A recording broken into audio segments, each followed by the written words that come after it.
What is up, Fantasy Land? We got my man Dan Williamson in the chat. We got Adam LEViTAN ready to talk it out. I'm excited for today. You excited, Dan? Oh, definitely. Been looking forward to this all day. Adam, how you doing today? Doing well, guys. Thanks for having me. Awesome. Let's get after it, guys. And this is going to be a fun show.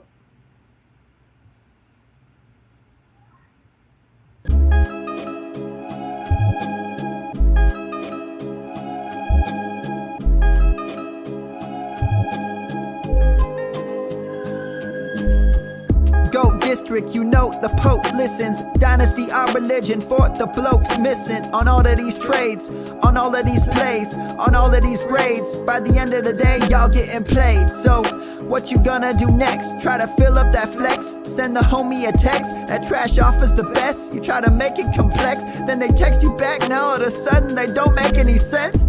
Broaden your horizons, boy. Dynasty's not for the Simons, boy. These trades not for consignment, boy. Respect your opponent, y'all some piranhas, boy. This my advice, from me to you. Open up your cute little podcast queue. Search up GOAT District, my dude. Pop it in your ear, man, y'all know what to do. It's the... And I always be traded. And I always be traded. And I always be trading. Y'all try to betray them, but first you gotta bait them. Fish.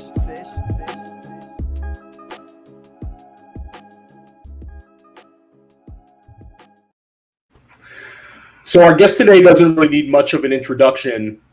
You've seen him all over. So now he's doing fantastic work with ESTABLiSH The Run, putting out weekly podcasts. Some of the best content in the industry is coming out of the ETR right now. We're really happy to have Adam back in the district. He came on this summer, and we had a really fun podcast. But I think we got to focus a little bit on FFPC because we have FFPC Championship Week. Dan and I are in a main event final this week. And Adam, you this summer got into a little, I wouldn't call it Twitter beef. I would call it friendly competition with multiple GOAT District guest Chad Schrader. So why don't you tell us a little bit about how that league is going up with you guys going up against Chad? Are you guys tilting this week? This is a big one for you. Yeah. The only thing that I'd say about that is, so like there's no doubt that the people playing high stakes season long have and are good at it have a really big edge. My point with a lot of the season long stuff was that if all the DFS guys, if all the high stakes and best DFS guys started playing season long, it would be real tough. And so if we had every FFPC main event, every FFPC 10K with all the DFS guys in there and actually trying their hardest, I'm not sure that very many people would be making money, beating the rake, et cetera, right? And that was my only point. It's like, I think some of the season long guys just don't know what it's like to battle at like the highest against like no fish whatsoever, right? So I was like, fine, let's play a 10K and let's get in there and battle. And so we played we got the 10K and we have the side action against Chad as well. And credit to Chad, his team is awesome. He's done an amazing job, and he's currently beating us. We have a side bet week to week. I think we're up 7-6 right now in week to week, but he has us in total points, and so he's going to beat us out of some money there on the side bet. And credit to him, he was great. I think we had a pretty good team too. But yeah, it's I like playing high stakes, obviously, and like yeah, it's been fun. I've never really played like high stakes that a season long that seriously before. So me and Leone and Dink have been managing the team, and yeah, it's been fun for sure. We do have JT who has a bye this week, but we have already locked up a playoff berth there, so we're not sweating it too much. Nice. You definitely have good partners on that team. I've competed against Leone in a bunch of NFFCs, and he's definitely super sharp in the high stakes streets. Dan, we're butting heads with Chad in 2 leagues now. I've been too many leagues against Chad lifetime, but we've made a little bit more of a run recently. Dan, maybe you want to talk about those teams? Yeah. So right now we've got the varsity team, which we're in 5th place, and getting close to 3rd place. This is a 17-week season. There's no head-to-head or anything like that. It's just basically total points. It's kind of like almost a best ball, except that you got waivers and starting lineups. And that's a 3K we split Yep. with Andrew Schellenberg.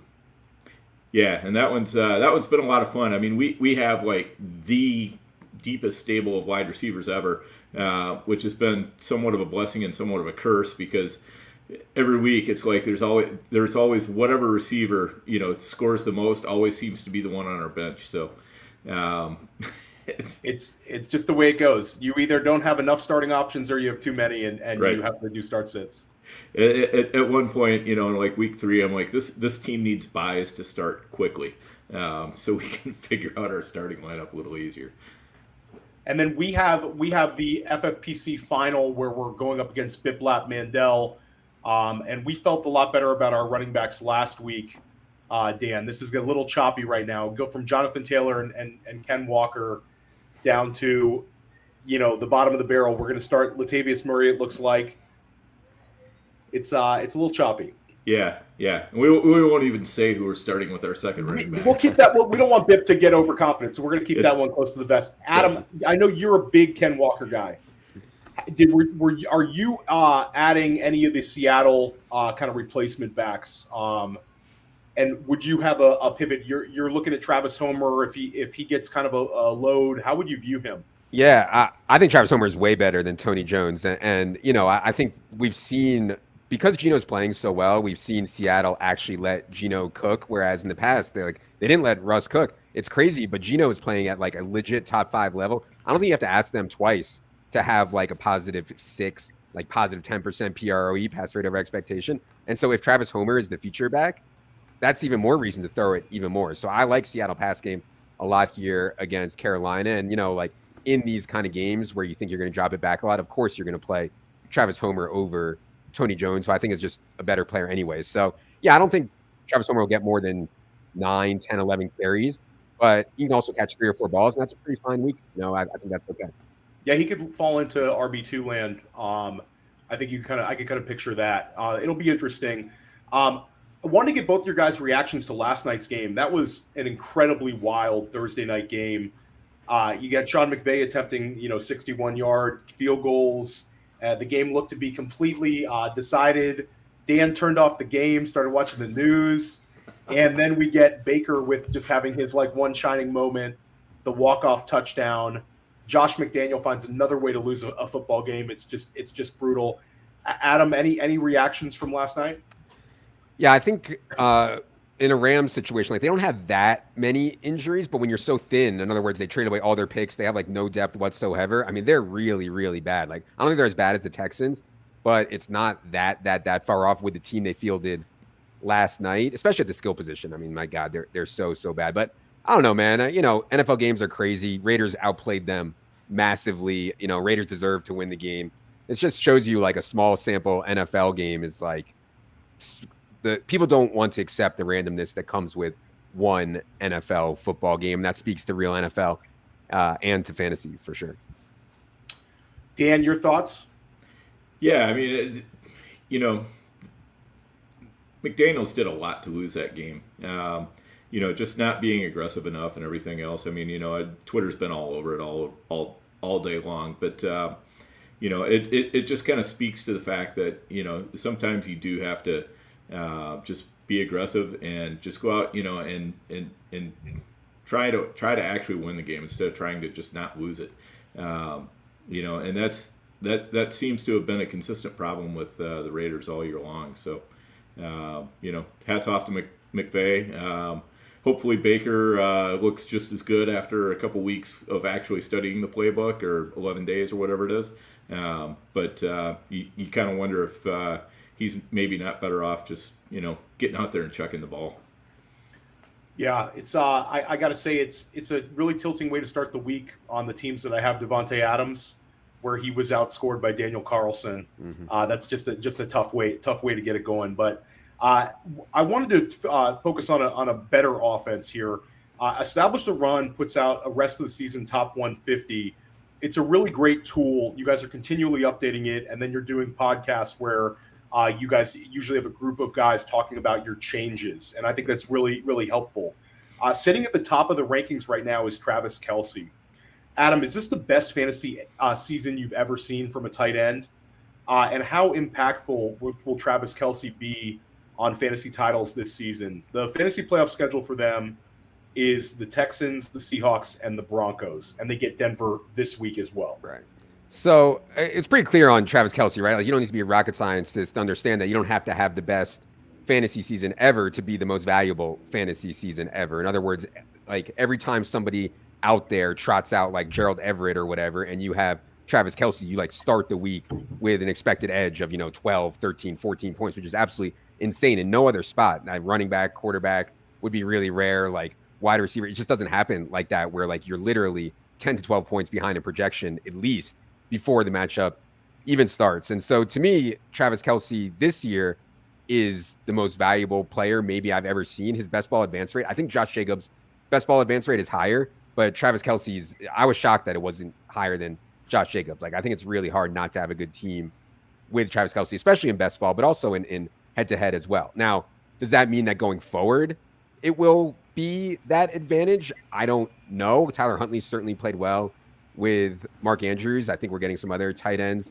into the mix as well. But yeah, I mean, right now, I think the most valuable player in fantasy is Travis Kelce. Not the best player, but the most valuable player. Yeah, he gives you such an incredible edge. He would be, in terms of points per game, he would be running back 3 overall, and he would be wide receiver 5 overall. And now with Cooper Kupp, that would be wide receiver 4. So it's just incredible for a tight end to be giving you that many points per game, especially in FFPC with the tight end premium. Dan, what are your thoughts on the season we're seeing from him, maybe in a historical context, or you just want to focus on this season? Yeah, I mean, Gronk had some great seasons back in the day too, but you know what it is with Kelce is you've got the confluence of Kelce having a great season and the entire rest of the position just having a crap season. I'm not sure I've seen a season like this where basically tight ends 2 through infinity all suck this bad. It just makes it really hard because if you don't have Kelce, you're fighting so hard to try to recapture the edge that Kelce owner's got on you, because it's basically like he's, anytime you play the Kelce owner, it's like you're playing your 10 starters against his 11, pretty much. So it's like having that extra starter out there. It's Kelce. Kelce right now would be tight end 4 and tight end 8 combined in terms of points per game. It's just nuts. Yeah. Wanted to also talk to you a little bit about the team that Kansas City played this week. We saw Joe Burrow and the Bengals defeat Kelce, Mahomes, and the Kansas City Chiefs. Joe Burrow is now 3-0 versus the Chiefs in his career. From an NFL perspective, do you view the Bengals getting closer and closer to the Bills and the Chiefs in terms of who you would pick to get out of the AFC for the Super Bowl? Yeah, I still think the Bills are the best team. I know the Bills don't have the best record right now, but I still think the Bills are the best team.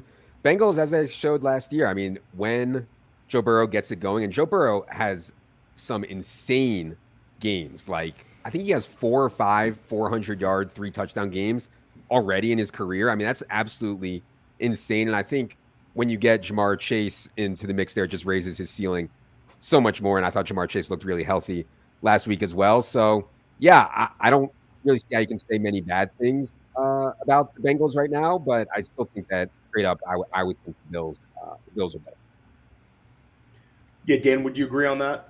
Yeah, I would definitely agree with that. I think overall, I think the Chiefs are also a better team than the Bengals, but obviously, the Bengals have kind of figured out how to beat the Chiefs, and when you're in a head-to-head matchup, that's what matters. So I'm sure the Chiefs are probably hoping that if their path through the playoffs does not include the Bengals, they'd probably feel a little more comfortable playing the Bills, even though I totally agree with Adam. I think the Bills probably are the best complete team in the AFC. Yeah, for me, I agree with you guys. I think that they're a step behind the big two, despite the success against Kansas City. They definitely, will have to go on the road as well. And I think that the X factor would be kind of Jamar Chase. If he comes back and just goes absolutely nuts, I think that he could elevate that team. But I agree with you guys. Wanted to get your thoughts on Chase though. He came back, looked great, and he actually saw a full workload. I know you guys mentioned you thought that he was maybe ready to go. I think it was you and Evan mentioned that you thought he was ready to go maybe a week before, and they were just cautious with him. Is this the QB wide receiver combo you would most want right now, or do you think it's still? Maybe you give me your favorite QB wide receiver combo right now, Adam, that you'd be most comfortable having for the rest of the season. Yeah. I don't know all the matchups offhand because I'm not one of these crazy best ball season long bros that has every like week 15, 16, 17 matchup memorized. I'm taking matchup reverse, just out in a vacuum. Yeah, I'm taking it week to week on the DFS stuff. But yeah, I think that look, man, it's hard to not say that the best fantasy quarterback wide receiver combo is Josh Allen and Steph Diggs, because Josh Allen gives you the rushing equity that Joe Burrow does not, right? And so like if you have those guys, even on games where the pass game isn't clicking, it's really hard, I think, for Josh Allen to fail and score less than 20 because you know that he's running plenty, right? And so like Joe Burrow can certainly have more floor games from a wide receiver perspective. I mean, the Steph Diggs stuff, Steph Diggs reminds me of CeeDee Lamb this year a little bit. Like CeeDee Lamb's been awesome. His end of the year stats are gonna look great. He's only had like one spike week, I think, CeeDee Lamb, or maybe two. And that's kind of Steph Diggs last year. Had an awesome season, didn't have any spike weeks. This year, Steph Diggs has been having spike weeks left and right. And so I think the Josh Allen, Steph Diggs one is the best. I don't like the spot for them this week, against the Jets. And we've also seen the Bills get a little more run heavy lately, which I think is purposeful, not just because of the elbow, but because they want to run the ball a little bit more generally. So yeah, it's definitely close. I would still take Allen and Diggs. What about you, Dan? Yeah, same. I'm going Diggs Allen there pretty decisively. Hurts Brown can really blow up, but also it can be just a lot of Hurts running and not so much AJ Brown. And with Burrow, I mean, Higgins can have big games, Mixon can have big games, which you don't see quite as much with the Bills. Usually if Allen is cooking, Diggs is probably cooking too. So. I'd just go that way, and as Adam said, Josh Allen's running ability on top of that is just the icing on the cake. Yeah, and then I would go with your guys' thoughts. I would go with Diggs and Allen. I think it's just such an advantage. I have one Diggs and Allen team still rocking in the football guys. It's very dangerous. If we threw Kelsey Mahomes in that mix, which way would you guys go with that one? Kelsey Mahomes for me. Yeah. The way that Kansas City's passing the ball, like, I mean, they hate their running backs. I mean, if it was up to them, I feel like they wouldn't run the ball ever. So, I don't know, man. I think that that Mahomes, Kelsey, with the positional scarcity and their throw rate is probably best. Yeah, I think I agree with you on that one. It's definitely a great year to have stacked one of these big-time QB receiver combinations. I want to get to the chat real quick. The chat is lit right now. I'm covering Adam's face, but Jim896 says Deontay Foreman, DJ Moore, DJ Shark, Jerry Jeudy, Tyler Boyd, full PPR start 2. Maybe Dan, you take this one. All right. I'm gonna take it off Adam's face first. Okay. Wait, you got to put it back. I didn't. Okay. All right. Here we go. All right. Sorry, Adam. You're just gonna have to be anonymous. He's here. Behind Deontay Foreman right now. Man, I mean, I think if Judy's healthy, he's probably one of the guys I'm going with. Gross as it is to say, the way they spread the ball around Detroit, I don't trust Chart. DJ Moore still hard for me to trust, and Deontay Foreman is probably the other way that I'm going. The other player that I'm taking there. Tyler Boyd again, now that Jamar Chase is back in the fold, it's hard to trust Boyd anymore. Yeah, I'd probably throw DJ Moore in there just because I think that they're going to have to play catch up with Seattle, and I think he's going to have opportunities. So I'd probably go with Jeudy and Moore. Which way would you go, Adam? Yeah, Jeudy and Moore. I mean, I don't think Courtland Sutton's going to play, and I thought Jerry Jeudy was limited last week, but I think he'll be fine this week. And the DJ Moore, Sam Darnold stuff is undoubtedly real. Like that, there's no doubt that DJ Moore is so much better with Sam Darnold. So yeah, I would go that way. One more question from Trey S. Full PPR start 2: Juju, Tyler Boyd, Devin Singletary, Jeudy, or Rashad White? He has no options outside of Dulcich. Okay, so Juju Smith-Schuster, Tyler Boyd, Devin Singletary, Jerry Jeudy, Rashad White. Start with you, Adam. Pick two. Probably Juju Smith-Schuster, and I haven't had a chance to look at the Leonard Fournette stuff yet. It sounds like he's going to be banged up here. I know they are playing the 49ers, but I don't think people realize how often Tampa running backs, no matter who they are, even when like Gio Bernard and Keyshawn Vaughn got in there last year, they get an outrageous amount of high value touches. Not 1st and 10 from the 40, which is absolutely meaningless. I'm talking about targets and carries inside the 5-yard line. And you saw it, like the optimal showdown lineup on that Monday night game had both Rashad White and Leonard Fournette. It's like these guys, especially in full PPR, I mean, they're just gold. So I didn't get a chance to look at the Fournette stuff, but my lean would be Fournette and whatever the first one I said was, I forget. Juju Smith-Schuster. Yeah. Dan? Yeah, I'd definitely go Juju there. If Fournette's out, then I'm going with Rashad White. If Fournette and White are both playing, I might go Judy there, but it's close. Yeah, I think I would go with Rashad White and Juju, whether or not Fournette plays or not. I think that Rashad White now has 17 targets his last 2 weeks. I think he's just a big piece of the passing game there. It's like check down city now for Tom Brady. So I would stick with that one. Want to get back at it. We've been talking to a bunch of different guests this week. We've actually had a really full week in terms of shows. And one of the biggest topics this week was the multiple QB injuries, where you had Jimmy Garoppolo going down for the season. Lamar Jackson looks like he's going to miss. We're putting it at a guess of 3 weeks. And then you also have Trevor Lawrence, who might miss. What way would you go, Adam, in terms of Tyler Huntley or Mike White, or is there another streaming option you'd prefer to those guys? Kind of which way would you go? Yeah, I mean, for 1 week, Tyler Huntley. I think if you just need 1 week, you're going to get a rushing floor of 40 to 50 yards in this game from Tyler Huntley. We've seen him be able to feed Mark Andrews before. We've also seen him turn the ball over a ton and be really bad on a per play basis. We also have the Ravens here with like a 17-point team total or something completely ridiculous. I think, though, you get a rushing floor. For longer term, though, I'm not opposed to Mike White, man. These guys threw the ball 20 freaking times in the first half against the Bears in the rain with Mike White in his first start. We bet a bunch of overs on Mike White last week. I think market has not responded yet to how throw heavy this team can be with Mike White under center, and they have really good weapons. So like you're going to have a guy throwing the ball 35, 36, 37 times in a game to really good weapons. I think Mike White will be fine. And they have an amazing playoff schedule. Even I know that one. Even I know that the Jets have an amazing fantasy football playoff schedule. Yeah, a lot of best ball bros were like ironically drafting Seattle New York Jets stacks for the last week of the season. I know JD and I have a team like that.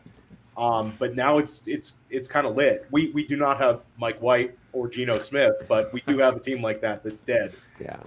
But Mike White would be my pick. And I know you brought up the fact that, Huntley had that huge week last year that won somebody $1 million in DFS. Yeah. But I just think that the Jets offense, I feel a lot better about it than I do the Ravens. And 369 passing yards, 315 passing yards. This Buffalo game is going to be kind of fun. I mean, they're 10-point dogs, but I think White could put up a lot of passing yards again. Dan, you're on the Mike White train, huh?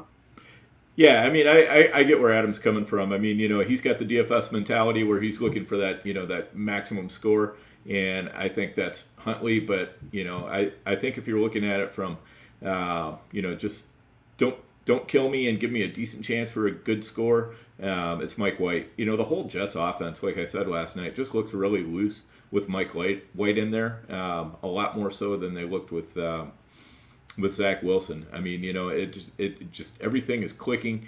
Everybody seems to be working harder together. It's just all falling into place. And so even against Buffalo, I don't think White's a terrible play. I don't think he's the best play in the world, but he's if you're in a pinch at quarterback, I wouldn't shy away from him.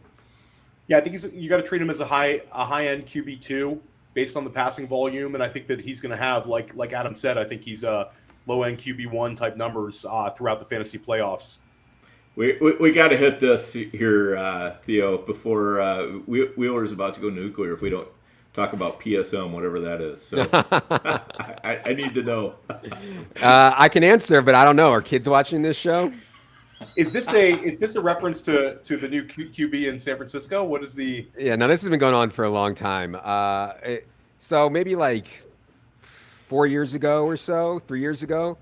Obviously playing DFS, and I only play one lineup in cash, for as much as I can get, and so it comes down to some really big, tight decisions. And so this was like 4 years ago or 3 years ago. Was AJ Brown and Brandon Cooks were the same price, and I thought about it, and I hemmed and I hawed, and I played Brandon Cooks. Brandon Cooks caught zero passes, and AJ Brown went off for like 40 points or something totally ridiculous. And as I'm sitting there, and I lost everything, every dollar because of this decision, I was thinking, how could I play Brandon Cooks over AJ Brown when it's so clear that AJ Brown's member is so much bigger than Brandon Cooks? And so that's where the PSM, the penis size model, was formed. When I get into a close spot with two guys, I consult the penis size model and I go with whichever one ranks higher. And so, yeah, the 1.01 will always be AJ Brown. I'll never forget that AJ Brown Brandon Cooks decision.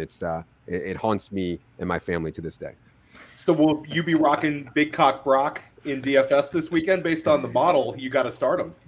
Yeah, I don't think I wasn't going to play Jimmy Garoppolo, right? And so I don't think Brock is going to be that big of a downgrade for the offense, but I wasn't going to play Jimmy Garoppolo anyways in this spot. So no, I'm unfortunately out on Big Cock Brock.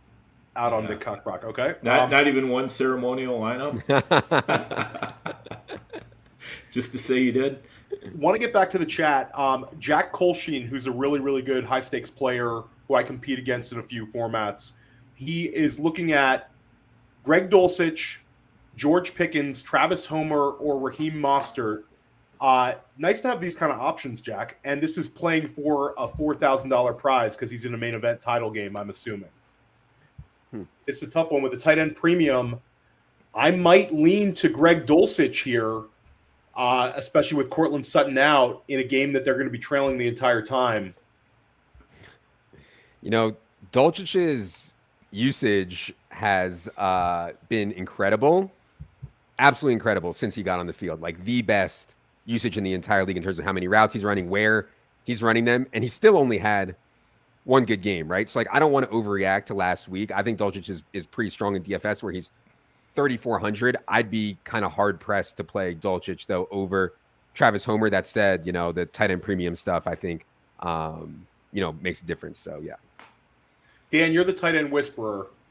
Would you be cramming in an extra tight end here, or are you looking to pivot off that? No, my lean is going Homer on this one because I do think he is a good receiver. I think like Adam talked about, he's probably going to pick up 4 or 5 targets, and he's going to get quite a few rushes. He'll probably get I don't know. I'm guessing he'll probably get 60-70% of the rushing attempts that go to the running backs. So I think if Homer gets a touchdown on top of that, I think you're looking at a pretty nice week. 2 more start-sit questions. Ruckus in the chat. DJ Shark, Donovan Peoples-Jones, or Isaiah Pacheco? Maybe start with Dan on that one. I don't think you can play DPJ right now at all until we see something better out of Watson. It was Pacheco or who else? Pacheco or DJ Shark then, Dan? Yeah. I don't love any of those. I mean, I guess I'd probably, if you need the big score, I'd lean towards Shark. If you just need to make sure you get about 10 points or so, I'd probably go Pacheco.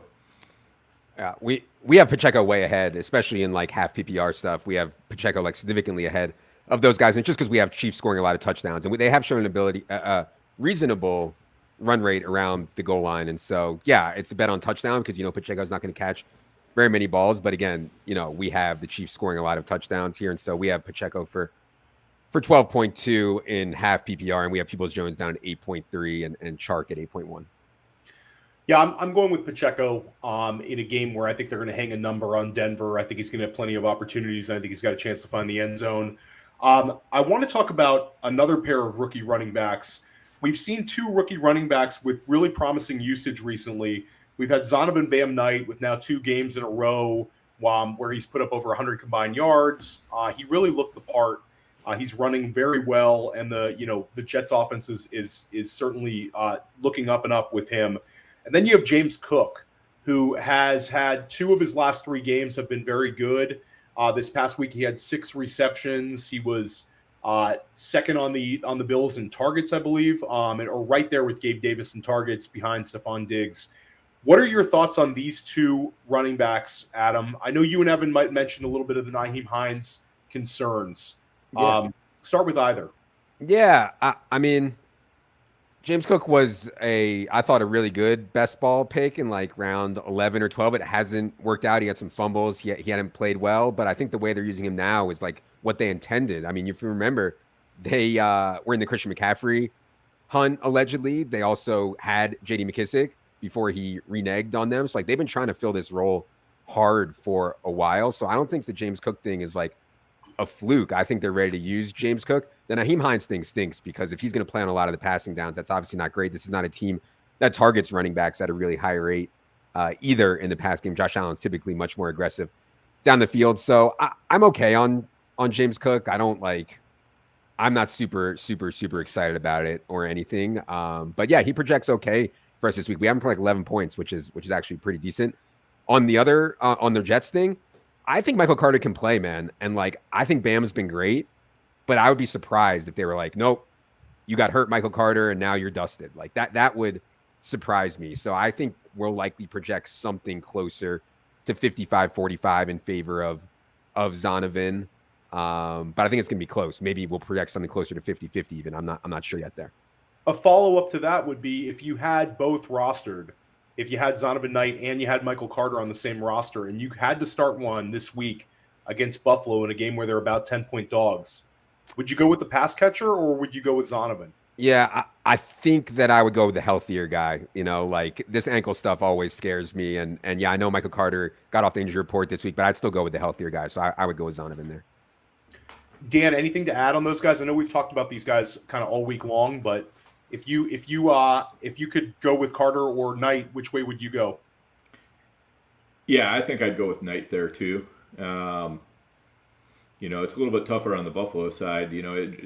As Adam said, it really sucks that Nyheim Hines kind of inserted himself last week.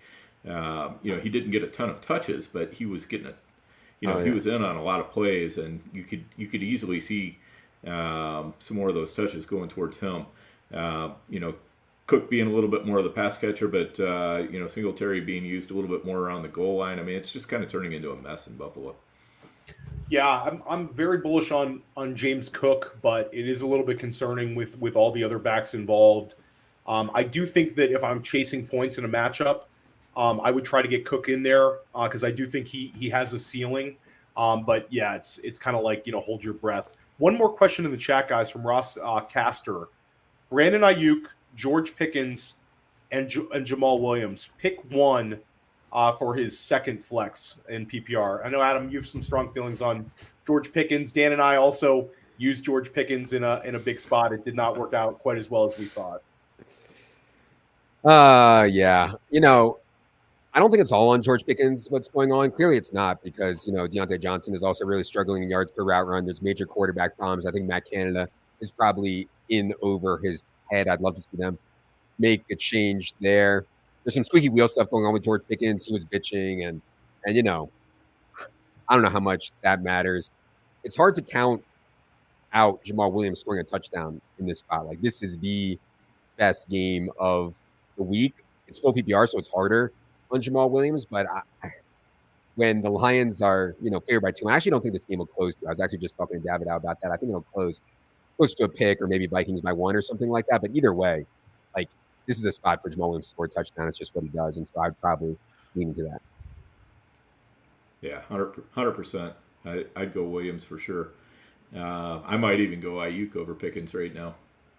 Yeah, I think I would agree with you on that, Dan. I would go Ayuk ahead of Pickens, and I would try to cram in Jamal Williams. I mean, plus 50-point total, you're gonna think he's gonna fall into the end zone at least once. Shout out to Bradley Stadler, a former Goat District guest, actually a recent Goat District guest, and he's got a Mike Evans or Tyler Lockett start sit. I'm going Tyler Lockett.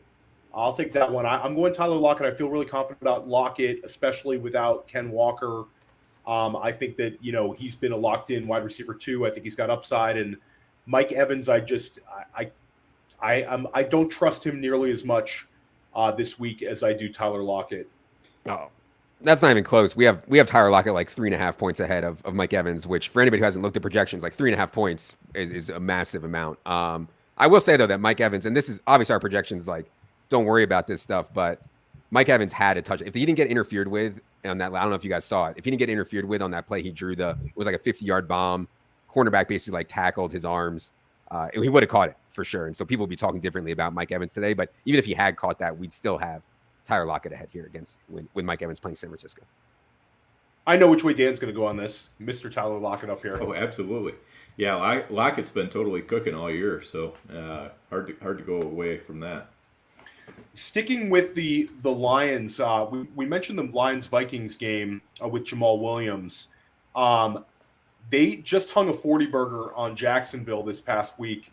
They have a huge game. They're hosting Minnesota. They're favorites. 5-win Lions are favorites over the 10-win Vikings. Vegas is telling you a little something there. But I want to focus on DeAndre Swift. We saw a real uptick in usage. Do you think that this was kind of a one-week thing? Or do you think he can be like a high-end RB2, low-end RB1 potentially for the rest of the season? And this was like a turning the corner game, and they're going to stick with this sort of usage. I'll say he had a 15% target share, and I think this was his highest rushing share in maybe all season. At least since week 1. Yeah. Yeah. This is a big question with the DFS slate this week too, because he's relatively cheap. He's like 5,800 on DraftKings, which is full PPR, and they're playing the Vikings. And so how much to lean into last week, I think, is like one of the questions of the week. How much to lean into Swift's usage last week. I don't feel comfortable saying that it's going to be super sticky. Like, I don't think that we can just sit here and say, oh, the corner has been turned, the horse is out of the barn, they're not going to play Justin Jackson at all. Jamal Williams is only going to play like 20 snaps of base work and goal line. I think that the team has had an issue beyond DeAndre Swift's injuries with him. Like, for whatever reason, they just don't like the way he plays very much.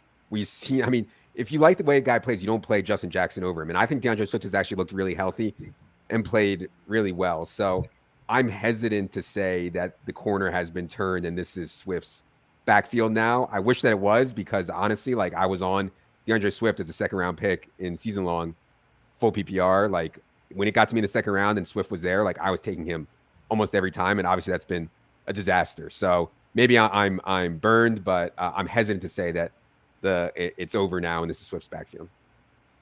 I'm right there with you, Adam. I did the same thing. Pretty much anytime I could get Swift in the second round, I took him. And it has been a disaster.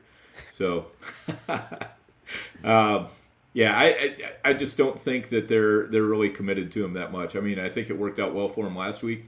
Could definitely happen at some point again in the future, but I'm not saying that's going to happen every week for sure. I'll stay a little bit optimistic. I think that the targets were a step in the right direction, and I think if he can keep the momentum going this week against Minnesota, I think he could keep it up. And also, I want to talk it into existence because I still have miraculously few live Swift teams going. Want to get back to the chat. 1912 has a really gross question. I don't even want to put it up on the board, but Gabe Davis, Deontay Johnson, or Jacoby Myers, PPR, pick one. Deontay Johnson's questionable this week, so it's one to keep an eye on. 1912. Deontay, Gabe Davis, or Jacoby Myers, Adam? I always, in these spots where it's close, play for the most upside, and there's no doubt it's Gabe Davis. I mean, it's a horrible matchup for Gabe Davis, but like, I think people underrate ceiling so much. It's like, give me the guy that can actually win the week for you if you're playing season long. I don't like whatever. Deontay Johnson can get me like 7 points. Like, I understand Gabe Davis can get 2, but like when Gabe Davis gets 30, you win. So I think it's Gabe Davis. Dan? Yeah, I haven't been watching the news this afternoon, but Jacoby Myers might not even play, right? Yeah, I think Jacoby's banged up as well. So, but not. I think he's more likely to go than not. I know that Devontae Parker this week was added a couple spots because of he's banged up, so it's up in the air. Okay.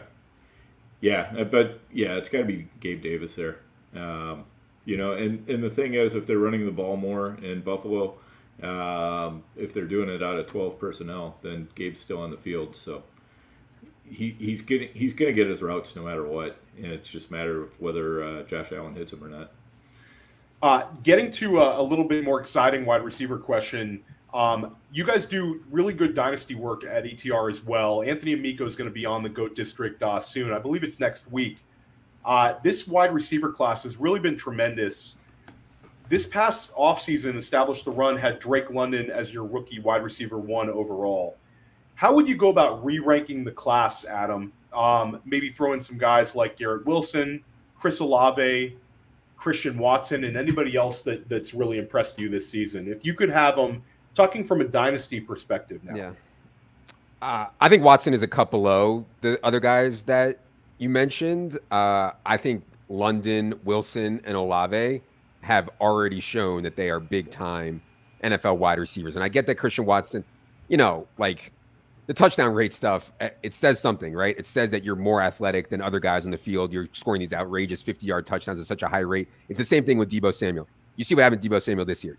This touchdown rate stuff is so unsustainable. And so if people are going to get on Christian Watson and say he's better than Drake London or Garrett Wilson or Chris Olave because he scored, 7 touchdowns on 30 touches or something ridiculous, to me that's absurd. And also I think, Green Bay is going to have quarterback issues really soon. Not that these other teams don't, but I've been so impressed with Drake London. It's hard to see it with Drake London because Falcons never throw the ball. But if you isolate Drake London, he's been incredible. Garrett Wilson, obviously everybody's seeing it with Mike White now. And Chris Olave, despite, Andy Dalton and Jameis and Taysom stuff and all that, Chris Olave has had one of the best years for a rookie in a long time in terms of yards per route run, which is really, really predictive with these rookie wide receivers. So those 3 guys to me are cut above. And I guess I would have Drake London first, but I don't feel strongly about it. Like, to me, all 3 of those guys are interchangeable: London, Wilson, and Olave. Yeah, we talked about this briefly the other day, Dan. It's going to be really interesting to see kind of where those big 3 slot in terms of dynasty startups. And I'm sure we'll talk about what is with the Burks slander here, Theo? Where's No. Burks? I'm a big Treylon Burks guy, but he's not even listed there. I mean, come on. You first, you can talk him too. Like, I think, Treylon Burks, that was my guy all summer long. I have a ton of Treylon Burks in Dynasty. All the GOAT District listeners know that. I just think that we've seen so much from the big 2. I'll say Wilson and Olave, and then London. To me, he just looks like a proper alpha. So I'll throw Burks kind of right there. I think a more interesting offseason question will be Christian Watson versus Treylon Burks, which is, I think, a trade you can make. A lot of places right now you get Treylon Burks plus for Christian Watson, and I think that would be a trade that would probably be the correct one to make, even though it's not giving up the most explosive guy in football right now. Yeah, we have Burks pretty clearly ahead of Christian Watson right now in the dynasty stuff. Yeah, quick story here. I had a bet with a guy. Drake London versus Christian Watson. Fantasy points for the season straight up. I had London. He had Watson. I mean, it could not have gone worse for me. No, that's a tough L. Tough L.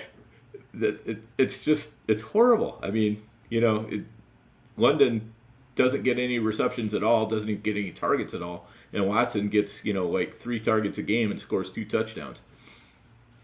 Arthur Smith is not getting a holiday card from the GOAT District. That's for definitely sure. Not for me. But yeah, I think it's a really special class, and it's one that we're going to talk about all off season in terms of dynasty. How about in terms of redraft?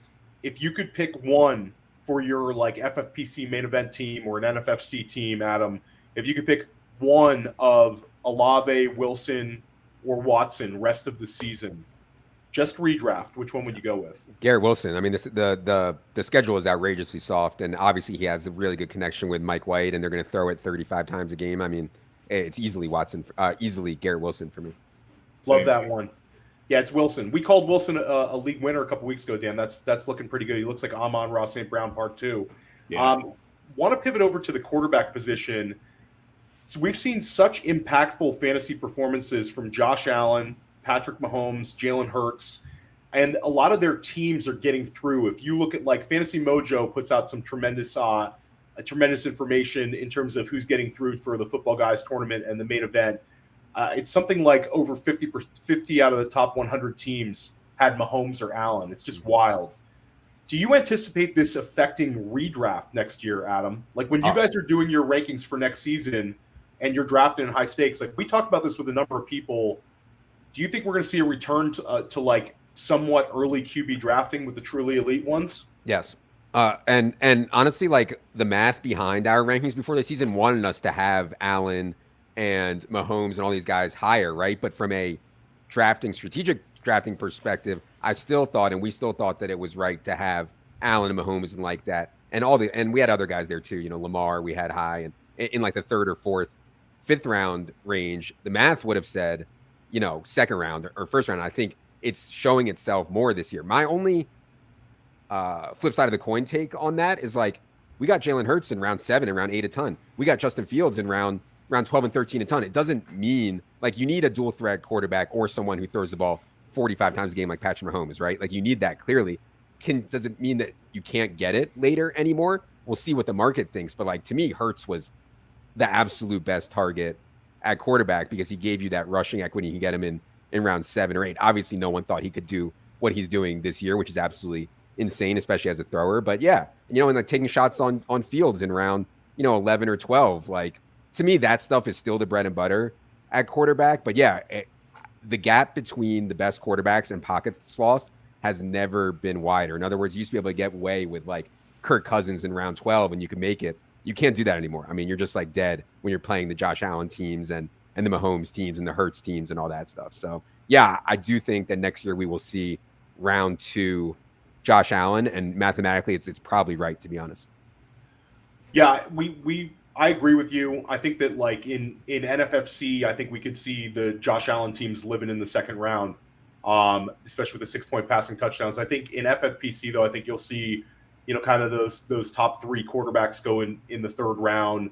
And then I think that, you bring up a couple of the next few guys, I think they'll get kind of dragged into the 4th, and then you'll see a gap where people don't draft them, kind of like tight end is treated. Dan, what are you thinking with that? Yeah, I mean, it's all going to be a matter of how you want to construct your team. The advantage to taking the quarterbacks that early is they're much less likely to bust than some of the other players you might take early. But if you take a quarterback that early, you're also passing up on, potentially a really big time wide receiver or running back or even tight end.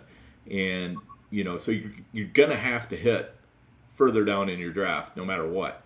And so it just kind of all depends on how you're comfortable building your team.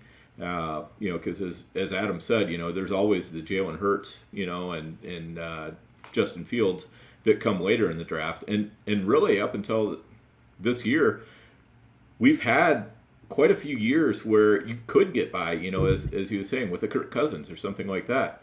To me, it's just kind of like a little bit of a down year for both quarterbacks and tight ends in that, once you get past the cream, the rest of it is just not very good.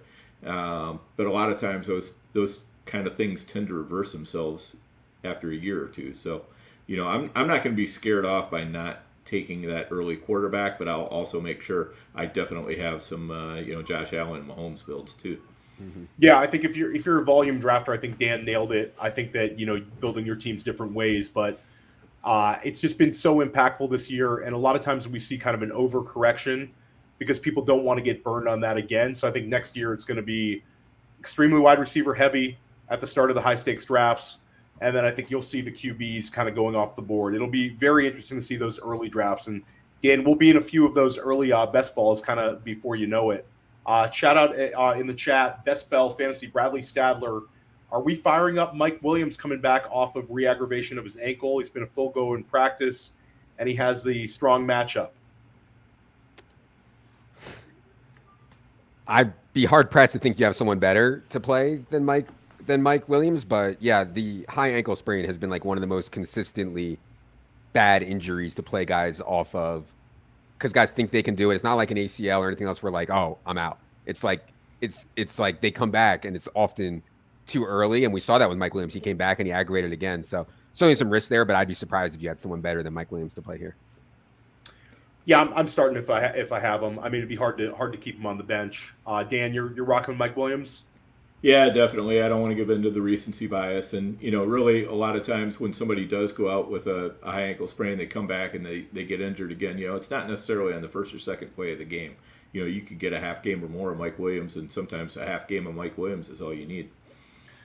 We had one question in the chat I'm not even going to put up, but it was from Kevin Wheeler of the 33rd team. And he put up, do you think that Samaje Perine's success when they have Mixon and Perine healthy together, do you think Perine's done enough to kind of cut into Mixon's workload? You guys are hitting on all the hot button DFS issues. One of the biggest questions of the slate this week is Joe Mixon and how much he's going to lose to Perine. I think that the rhetoric out of Cincy is kind of meaningless, right? Oh, Joe Mixon's the starter. Yeah, no shit. Of course, Joe Mixon's the starter. That's not what we're asking. We're asking is, will he lose a series? Will he lose 2 series and a half? Will he lose 3rd and 4? Because he was playing on 3rd and 4 for a while. Perine was coming in on like 3rd and 6+. So I think Perine did enough to take some, but this matchup is so good for Mixon. I still think I'm going to end up playing Mixon, but I would be lying if I said I wasn't scared that I'm going to like turn the game on and we have a Perine series, because that I think he's earned it. I mean, but Perine was better in these 2 games that Mixon missed. Perine was better than Mixon's been for most of the year, for sure. So, yeah. Yeah, Perine was so impactful. We always talk about like stashing the handcuffs that are able to catch passes, and he showed it. I just worry about like what you said. It could end up being some series where he ends up vulturing a potential score, and it kind of ruins it. Dan, your thoughts on the Perine Mixon split? Yeah, I'm definitely more concerned about Perine ruining Mixon than I am about Perine having standalone value. I think he might do just enough to ruin Mixon and not really do enough to really help you out a ton. So, tough deal there, but hopefully, the variance just kind of favors Mixon, and he gets what he needs to make his fantasy owners successful. So we're reaching over 50 minutes here. Adam's been very generous with his time, and we've sprinkled in a little bit of Dynasty. We got a little DFS-y, and we even got a little best ball-y in this show. But this is a redraft show, and we need Adam LEViTAN's league winners. Give us some guys that are maybe off the radar here, Adam. Maybe some wide receiver 2s or 3s, maybe some running back 2s or 3s, and maybe a tight end that you see impacting fantasy championships. The first one that comes to mind is David Njoku, who I think is going to be back this week and gets Deshaun Watson back. Now, Deshaun Watson was worse than Jacoby Brissett. There's no doubt in his first game back.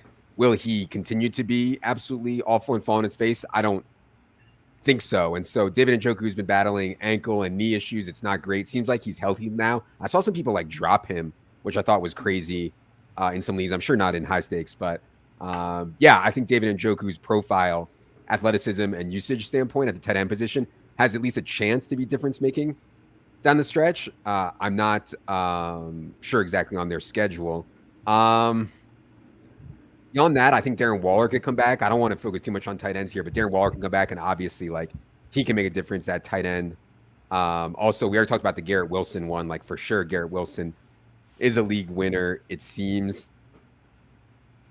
Ramondre, I know, is everybody's on Ramondre, but very clearly Ramondre's role in the pass game and his role in the run game when Damian Harris is out is so ridiculous. He's got the Kamara role right now. It's ridiculous, his role. So yeah, I'm a little frustrated. Ramondre's not even on the main slate this week. He had that Monday night game, and so that sucks. But those are some guys that come to mind. Sorry I didn't prepare better for that one. No. Those are some good names, and Garrett Wilson's a name that's been spoken by a lot of people. You're one of the first people that brings up Njoku, so I think that's a really good one. Adam, why don't you remind everybody where they can find your podcasts and when you're recording and when you're dropping them? Yeah, if you guys are watching this on YouTube, we put all our shows on YouTube, and that's all free. Establish the Run podcast feed is also free, and then you can come to the site. Most of the stuff there requires a subscription on the site. We do have projections for every player in every game. And, I think if you combine that with some of the shows and Silva stuff, I know a lot of people have start-sit questions for their season long. And I think hopefully we can help you make the right call there with your start-sit for season long. Awesome. Well, this has been great. Dan, any parting words?